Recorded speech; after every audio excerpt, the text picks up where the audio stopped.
ഇരിങ്ങാലക്കുട കൂടൽമാണിക്യ ക്ഷേത്രത്തിൽ ജാതി വിവേചനം എന്ന പരാതിയിൽ മനുഷ്യാവകാശ കമ്മീഷൻ കേസെടുത്തു. കൊച്ചിൻ ദേവസ്വം കമ്മീഷണറും കൂടൽമാണിക്യം എക്സിക്യൂട്ടീവ് ഓഫീസറും അന്വേഷണം നടത്തി 2 ആഴ്ചക്കകം റിപ്പോർട്ട് നൽകാൻ നിർദ്ദേശം നൽകിയിട്ടുണ്ട്.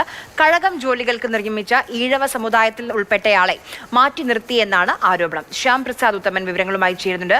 ശ്യാം, കൃത്യമായി ദേവസ്വം ബോർഡിന് റിക്രൂട്ട്മെന്റിലൂടെ തൊഴിലെടുക്കാൻ വേണ്ടി വന്നതായിരുന്നു. അപ്പോഴാണ് തന്ത്രിമാർ അടക്കം ഇനി അങ്ങനെയാണെങ്കിൽ വരില്ല, ക്ഷേത്രത്തിലേക്ക് വരില്ല എന്ന് പ്രതിഷേധിച്ചൊരു നിലപാടെടുത്തത്.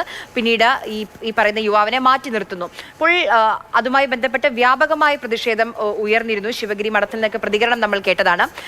അന്വേഷണം അത് ഏത് രീതിയിലാണ്? ഇതുമായി ബന്ധപ്പെട്ട് തിരുവിതാംകൂർ ദേവസ്വം ബോർഡിനൊക്കെ എന്താണ് പറയാനുള്ളത്?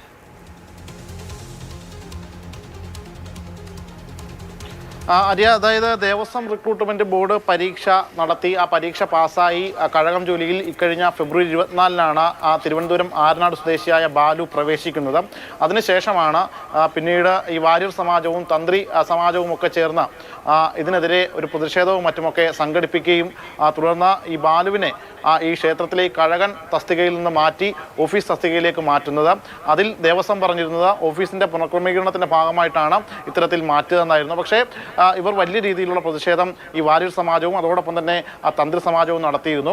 എന്നാൽ തൊട്ട് അടുത്ത് തന്നെ പ്രതിഷ്ഠാ ദിനം ഉത്സവം അടക്കം നടക്കുന്നതിനാൽ ഇത് പൂജയെയും മറ്റും ബാധിക്കും എന്നതുകൂടി കണക്കിലെടുത്തുകൊണ്ടാണ് ഈ ഘട്ടത്തിൽ ഇപ്പോൾ ബാലുവിനെ അവിടെ നിന്നും മാറ്റിയതെന്നായിരുന്നു മറ്റു രീതിയിൽ നിന്ന് നമുക്ക് മനസ്സിലാക്കാൻ കഴിഞ്ഞത്. പക്ഷേ ഇത് മാധ്യമ വാർത്തയായതിനെ തുടർന്നാണ് ഇപ്പോൾ മനുഷ്യാവകാശ കമ്മീഷൻ ഇത് സംബന്ധിച്ച സ്വമേധയാ ഇപ്പോൾ കേസെടുത്തിരിക്കുന്നത്. ഇതിൽ അടിയന്തരമായി 2 ആഴ്ചക്കകം തന്നെ ഇത് സംബന്ധിച്ച് റിപ്പോർട്ട് നൽകണം എന്നാണ് പറഞ്ഞിരിക്കുന്നത്. കൊച്ചിൻ ദേവസ്വം കമ്മീഷണറും കൂടൽമാണിക്യം എക്സിക്യൂട്ടീവ് ഓഫീസറും ഇത് സംബന്ധിച്ച് അന്വേഷണം നടത്തണമെന്നാണ് മനുഷ്യാവകാശ കമ്മീഷൻ അംഗം വി ഗീത ആവശ്യപ്പെട്ടിരിക്കുന്നത്.